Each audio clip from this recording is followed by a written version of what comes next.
Vamos mergulhar direto nisso. Pensa rápido na rotina de quem trabalha no mundo corporativo hoje em dia. É quase certeza que vem à mente aquela imagem de alguém correndo contra o relógio, tentando desesperadamente fazer cada vez mais coisas em muito menos tempo, não é? A gente aplaude o excesso de trabalho, celebra a alta performance e busca incansavelmente a próxima promoção. Mas, por trás dessa vitrine brilhante, tem uma epidemia silenciosa rolando solta. Nesta análise, a gente vai explorar exatamente essa ponte, que é fascinante, mas bem assustadora, entre o tal do sucesso profissional e um colapso mental absoluto. E para entender como viemos parar aqui, vamos usar as lentes do filósofo Byung-Chul Han. Por que a gente está tão cansado? Sabe aquela exaustão que parece que todo mundo compartilha hoje? Não é só o cansaço normal de um dia cheio, é um esgotamento lá no fundo, um peso na alma mesmo. Todo gestor moderno, líder, empreendedor, parece que está correndo uma maratona que simplesmente não tem linha de chegada. A cobrança para produzir mais não desliga, nem quando o expediente acaba. E o mais intrigante de tudo isso é que, quase nunca, tem alguém de fora gritando no nosso ouvido para trabalhar mais. A pressão vem de dentro. Mas como é que a gente chegou nesse nível de exaustão coletiva? A resposta para isso está numa sacada genial do Byung-Chul Han. Historicamente, a gente vivia naquilo que o filósofo Michel Foucault chamava de sociedade disciplinar. Era um mundo cheio de limites externos, proibições e muita negatividade. O vocabulário principal ali era o dever. Pensa naquelas fábricas antigas cheias de regras rígidas e um chefe ditando tudo o que devia ser feito. Só que o Han argumenta que a gente não mora mais nesse mundo. Nós passamos para a sociedade do desempenho. E aqui a palavra mágica mudou para o poder, a era do nós podemos, do famoso yes we can. E olha só, é exatamente aí que está a armadilha. Aquela coerção externa desapareceu e deu lugar a uma ilusão de liberdade. A nossa autoexploração é tão inteligente que vem disfarçada de motivação e realização pessoal. No fim das contas, a gente acaba se tornando, ao mesmo tempo, a vítima e o carrasco, carregando nosso próprio campo de trabalho forçado para onde quer que a gente vá. E isso nos leva direto ao perigo da positividade tóxica e como o otimismo corporativo acaba virando uma arma letal nessa cultura moderna do esforço contínuo. É só olhar ao redor. De um lado, a gente é bombardeado diariamente por um otimismo corporativo extremo. Frases como "trabalhe enquanto eles dormem" ou "nada é impossível" estão espalhadas por todo o canto. É um excesso de positividade martelando na nossa cabeça que não existem limites para o que podemos alcançar. Mas do outro lado, a realidade clínica bate forte na porta. Exaustão, ansiedade pesada, burnout e depressão. Essas palavras de ordem que supostamente deveriam nos inspirar, na verdade funcionam como uma violência brutal contra os nossos próprios neurônios, agindo de dentro para fora. Porque quando a gente falha no meio dessa sociedade neoliberal focada em desempenho, a gente não culpa o sistema. A gente culpa nós mesmos. Sentimos vergonha. É uma agressividade totalmente silenciosa. Para o Byung-Chul Han, cada época tem a sua doença característica. Se lá no passado a humanidade morria de medo de bactérias e vírus que vinham de fora, o século XXI é marcado por essas doenças neuronais. A síndrome de burnout, a depressão, o TDAH e o transtorno borderline. E o Han usa uma metáfora que é um soco no estômago para explicar isso. Ele afirma que essas condições não são infecções que pegamos por aí, mas sim verdadeiros infartos da alma. É o nosso cérebro fritando por causa desse excesso de positividade, dessa pressão psicológica absurda para manter um sorriso no rosto e o rendimento no máximo o tempo inteiro. A nossa mente simplesmente superaquece e colapsa sobre o próprio peso.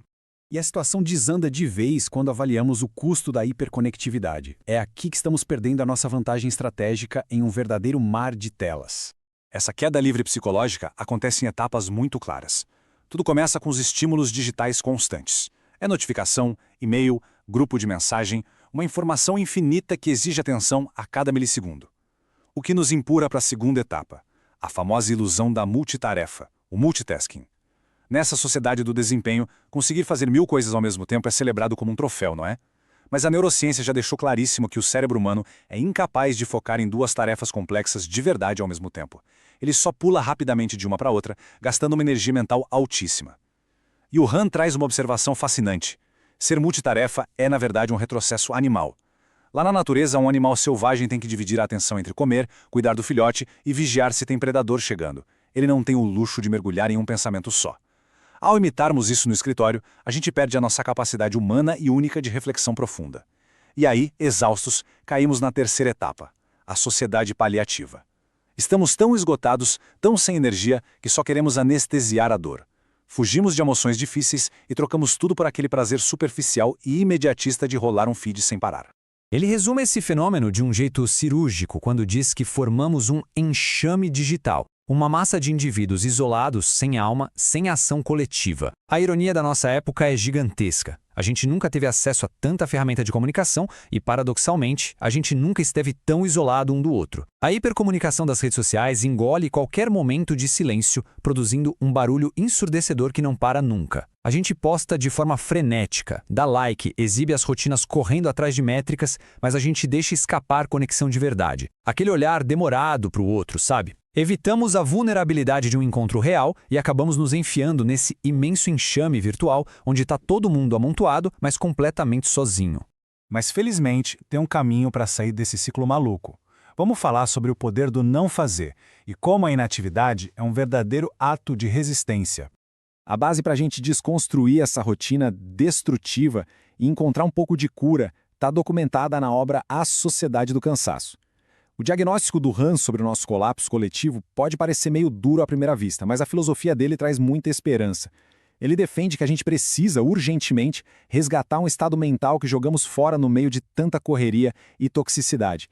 A grande chave para isso é o que ele chama de vida contemplativa, ou afabilidade.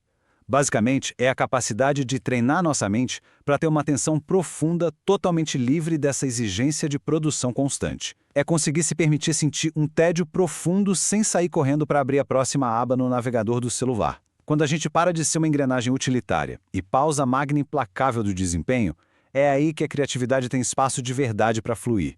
É nesse intervalo que a reflexão amadurece e, principalmente, onde a gente consegue reconhecer a presença e a importância do outro. Sob essa ótica, a inatividade não tem nada a ver com preguiça ou déficit de produtividade. Ela é uma estratégia vital de sobrevivência e cura. É esse não fazer deliberado que restaura a nossa humanidade e abre portas para uma liderança autêntica e saudável no longo prazo.